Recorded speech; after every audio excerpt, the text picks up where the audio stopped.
This is the Sabbath School lesson for the fourth quarter, 2020. Lesson 10 for November 28 to December 4, Education in Arts and Sciences. Read by Dr. Percy Harrold. Wednesday, December 2, Foolishness and Wisdom. Question. Read Proverbs chapter 1. What does this teach us concerning what true Christian education should be about? Proverbs 1, beginning at verse 1. The Proverbs of Solomon, the son of David, king of Israel. To know wisdom and instruction, to perceive the words of understanding, to receive the instruction of wisdom, justice, judgment, and equity, to give prudence to the simple, to the young man knowledge and discretion. A wise man will hear and increase learning, and a man of understanding will attain wise counsel, to understand a proverb and an enigma, the words of the wise and their riddles. The fear of the Lord is the beginning of knowledge, but fools despise wisdom and instruction.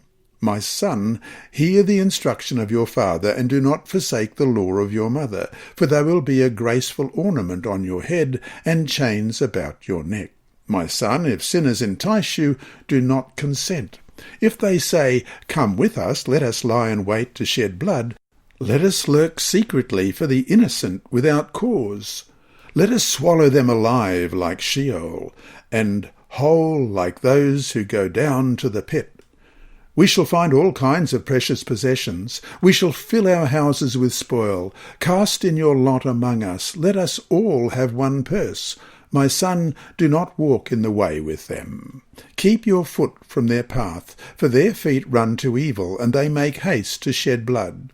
Surely in vain the net is spread in the sight of any bird, but they lie in wait for their own blood. They lurk secretly for their own lives. So are the ways of everyone who is greedy for gain. It takes away the life of its owners. Wisdom calls aloud outside. She raises her voice in the open squares. She cries out in the chief concourses, at the openings of the gates in the city. She speaks her words. How long, you simple ones, will you love simplicity?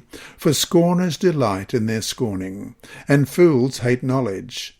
Turn at my rebuke. Surely I will pour out my spirit on you. I will make my words known to you, because I have called you, and you refused.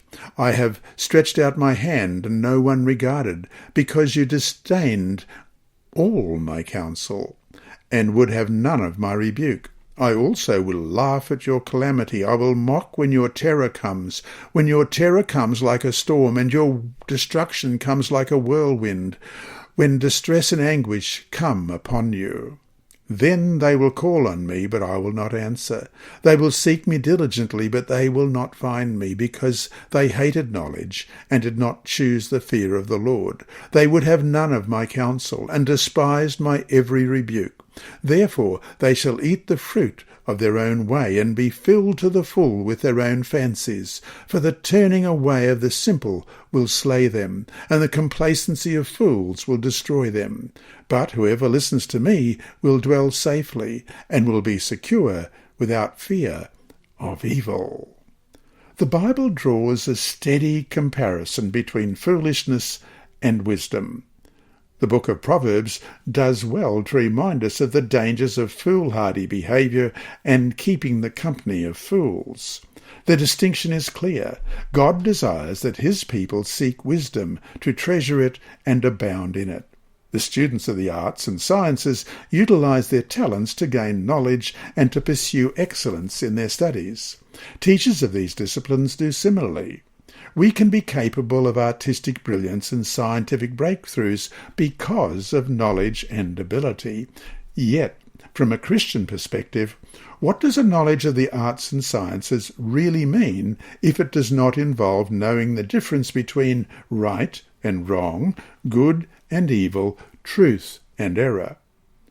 All one has to do, for instance, is read a bit about the lives of some of those deemed the world's greatest artists in order to see that having wonderful skill and talent doesn't equate with a moral or upright life.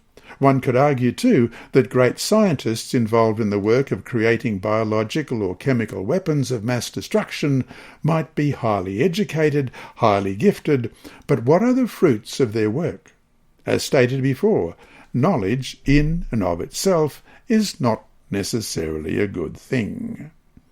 Question. Read Proverbs 1, verse 7. How does this text reveal what the key to true Christian education is? Proverbs 1, verse 7. The fear of the Lord is the beginning of knowledge, but fools despise wisdom and instruction. So to finish today, one Nobel Prize winner, an atheist, a man who studies the universe and the physical forces behind it, wrote, "The more the universe seems comprehensible, the more it also seems pointless."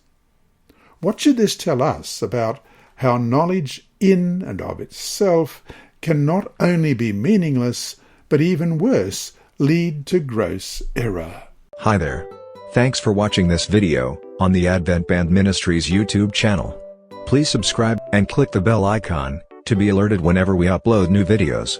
So, until we meet him in the clouds, may God continue to bless you. This lesson was read by Dr. Percy Harrold for Christian Services for the Blind and Hearing Impaired, Christian Record Services for the Blind, the Sabbath School Department, and Hope Channel. You can also listen on the official Sabbath School 4 app and the Apple iTunes app, Sabbath School with Percy Harrold. Remember, God is always faithful.